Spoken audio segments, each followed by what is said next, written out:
mean, I'm honored to even be a part of your curriculum. I don't know how much people are going to learn from me, but I guess the one thing you can take away from me is that you can not be from the tech industry and get into Web3 and completely transform your life in less than a year. So that's my takeaway. And I feel like that's the magic of the space. People are really still so new, very collaborative. That's why I created something called Good Morning Web3 Live, where we host in real life events. I'm actually hosting an event tonight in LA. We have almost 300 people coming here to Soho Works. Wow. Here in Los Angeles. Mm-hmm. And yeah, this is where the magic happens. I built obviously a big community on LinkedIn. I think that's where you reach out to me. Mm-hmm. I've grown my LinkedIn following from around 10,000 people to almost 40,000 just by posting every day and building community in the Web3 space on LinkedIn.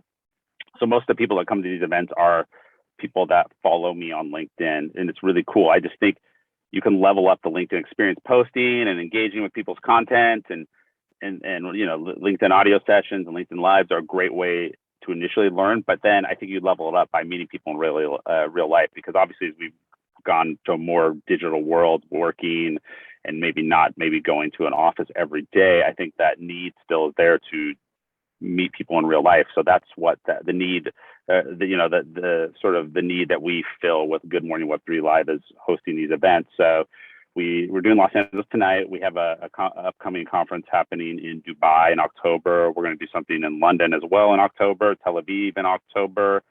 We're going to do something in Miami in December. And previous to that, we've done probably 15 different events in New York, LA, Miami, London, and Amsterdam. So yeah, we've really tried to build community the right way. We're just one organization, obviously, but I think we're trying to set an example of how to do things the right way. It's not, all our events as of this point have been free, very inclusive. Anybody that wants to come and attend and contribute can come. I really do believe everybody that leaves one of our events leaves with 3 to 5 life-changing relationships that will change their personal and professional life. So coming to one of our events, you could literally change, your Web3 life in one day by coming to one of our events. So yeah, similar mission to you, the in real life events. And then we're also focused on the educational component. So on ramping as many people, whether they're just like, just a person that wants to learn about the space, or it's a brand that wants to learn about the space, we really want to have those educational on-ramps to get them in, because that's the key to growth in the space, is on-ramping Web2 brands and customers into Web3. I mean, and when I say Web2 brands and customers, I mean, that's just basically all of us at this point that are not in Web3. That's what that bucket is. Anybody that's not in Web3, then I just say you're Web2. So, because I guess most of us are still living in a Web2 world. So yeah, that's the goal of the organization. And then obviously my regular job or my day job, I guess, is director of strategic partnerships for Landvault. We're the world's largest metaverse builder. We have 120 metaverse builders, architects, and designers, and we've done over 200 builds, which constitutes about 12% of the open metaverse. We've done most of our builds have been in Decentraland Sandbox. So we're really focused on working with the biggest and best brands and bringing them into Web3 through the metaverse. And then I have a podcast as well called NFTE, where we interview top thought leaders in space. We've done about 70 plus episodes.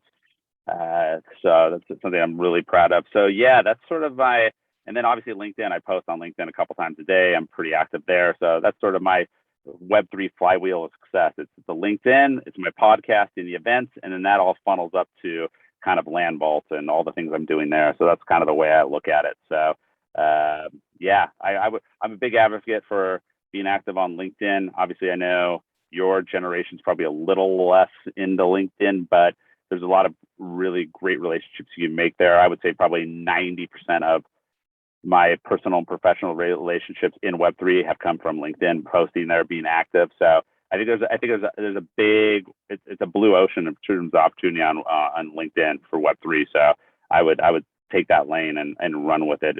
You obviously, that's how you got on hold of me. So there you go. So yeah, it's just proof that LinkedIn works. So, and I guarantee most people your age are probably like, LinkedIn, whatever, like it's all about TikTok and Instagram. But I'm just telling you, LinkedIn, there's cool stuff happening. You want to meet some cool people that are doing cool stuff in Web3. You'd be surprised. You can develop some really impactful relationships. So I'm the biggest advocate in the world for the power of LinkedIn and Web3. There's no, and honestly, there's my advice for LinkedIn is following some great content writers. You can follow myself. There's somebody, Justin Welsh, which I love. He's amazing. He's a great resource. There's a guy, John Marty, that I used to follow a lot. I still follow him. He's fantastic. There's a guy, Austin Belsack. There's a guy, Adam Broda. Those are more like more general LinkedIn content creators. But and then Web3, Charles Atkins, who's my colleague at Land Vault and Good Morning Web3 Live, is an amazing person to follow. I love Susanna Esteban. I love Sandra H. of Zilliqa. Kathy Hackle, obviously, is Avery Akinini. Geez, there's so many amazing people. Sam Huber, CEO of my company Land Vault, another amazing person to follow. There's just some super interesting voices to follow on LinkedIn. Find those creators that you really like, engage with the content, and just start learning, growing. That's my spiel on Web3. Great. Well, you talked about your large success only in the span of like 16 months, like you said, within Web3. Could you talk to us about how you got started and what initiated you to join the Web3 world and how you got started in it? Luck. So luck. I started my career in the world of accounting and finance, and then I got my MBA at the University of Southern California in entertainment. I was really trying to pivot out of accounting and finance.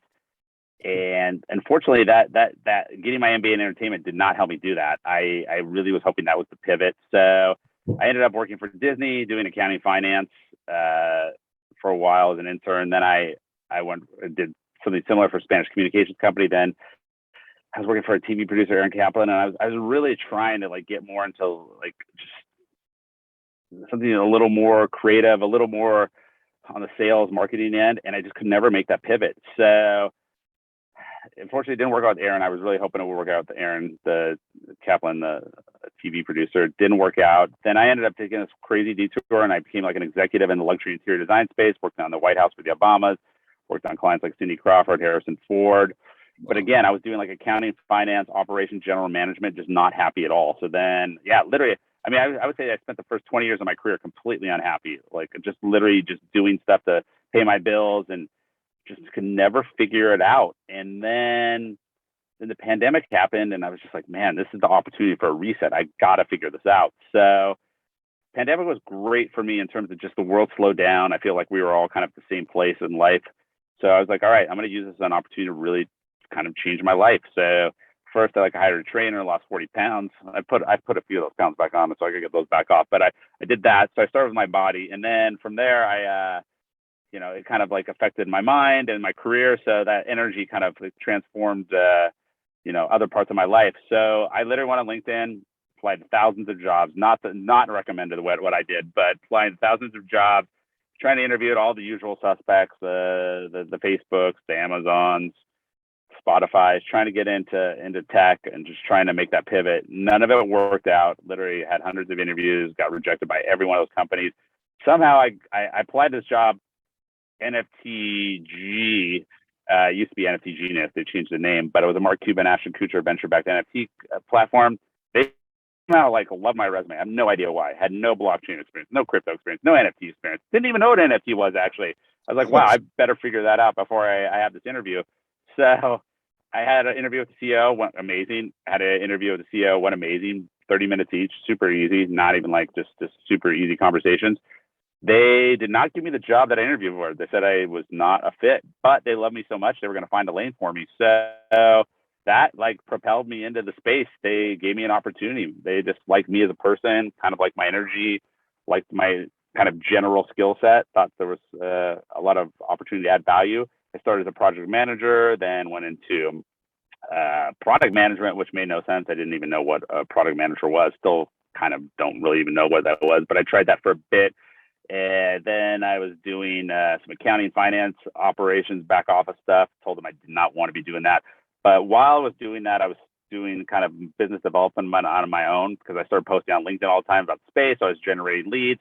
I started hosting some of these events, and that really all these things. I started my own podcast. So even though I was kind of doing the job that they wanted me to do, kind of 9 to 5, I was concurrently doing all these other things that really were aligned with my superpowers, the things I really wanted to naturally be doing, which was posting on LinkedIn, building community, hosting a podcast, developing relationships, hosting events, and developing relationships. So that's I kind of just created my own lane, and that's the magic of the space. It's still so early. Like, a lot of companies are going to give you that room to go out there and kind of do what you want to do as a human, align your superpowers with your career. So yeah, that's what I did. Web3 is probably one of those industries where you're going to have a little more room to kind of do the things you really want to be doing. I mean, I still did the things they wanted me to do as well, but there's a lot of room there to kind of do. Everybody, most people are probably doing a job day to day that they don't 100% love, and it's not aligned with their superpower. So,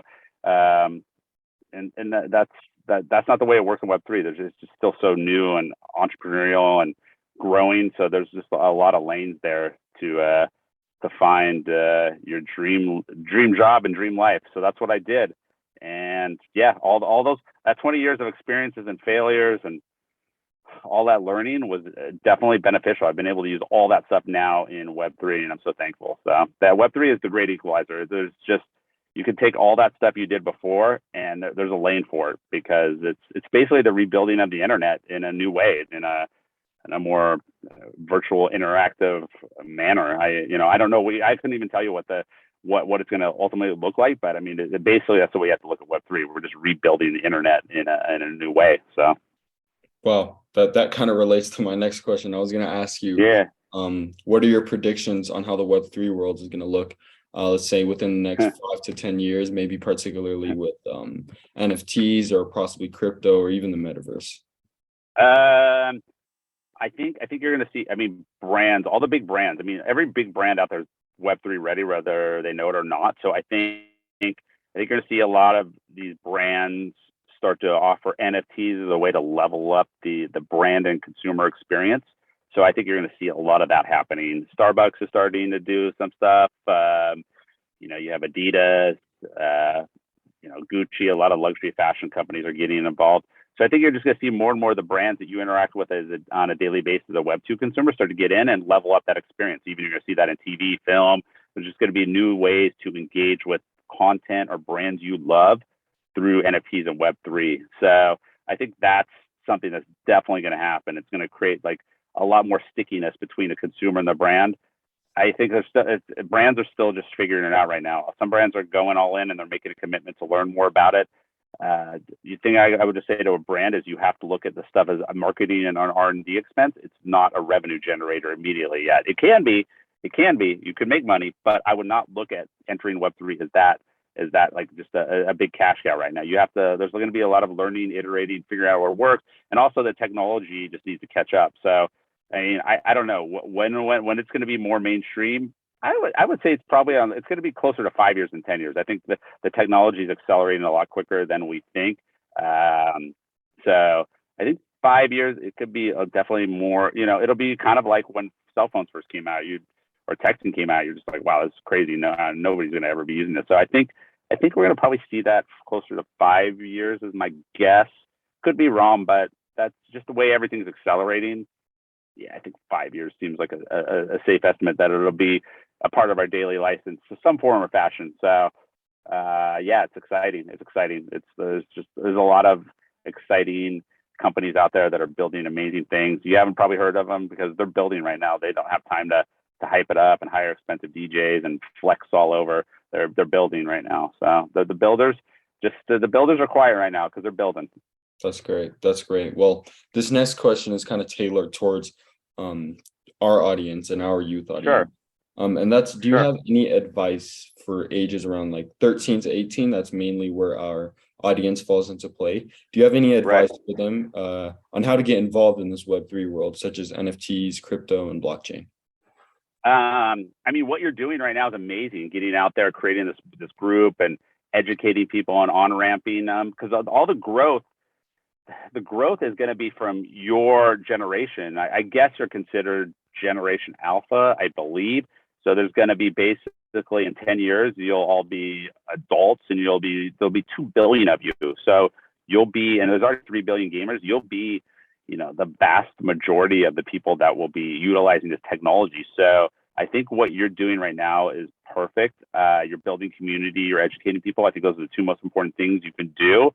And yeah, I mean, that's where the power is. It's education and then having relationships with people. So, I think it's what you're doing right now, reaching out to people like me, developing relationships. I think there's an opportunity to develop relationships with a lot of the brands in the space, whether it's like a Dapper Labs or MoonPay or whatever, and start getting them involved as well. I know that they're super interested in getting involved in kind of these initiatives. So happy to try and connect you with a few of these people just to see if there's a way they can help sort of accelerate your growth. So yeah, but I think what you're spot on what you're doing. It's educating and then, developing relationships. I think those are the things you can really just control, like your destiny in the space. And you're already further ahead than 99.99% of the population, what you're doing right now. So you're in great shape.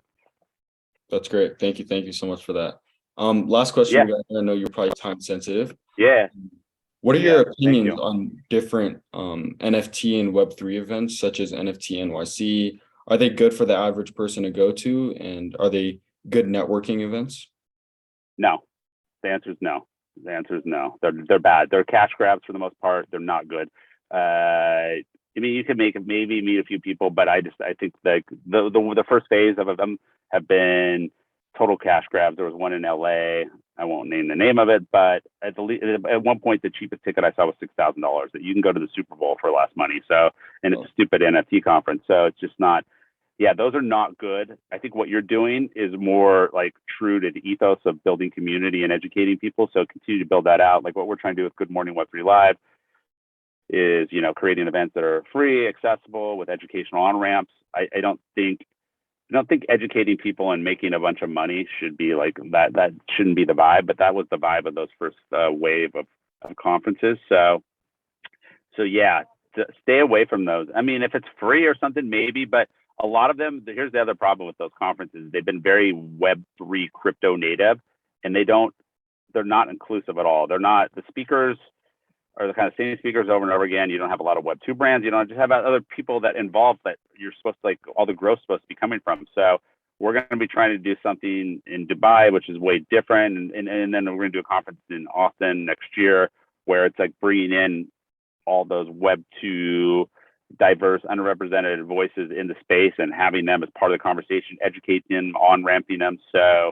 yeah, I mean, hopefully we're going to lead the way in other conferences as well. I know there's some other people that are trying to do the same thing, really just make it more inclusive. But right now, this first wave, yeah, it's not a good use of your money or time. I really just would say stay clear.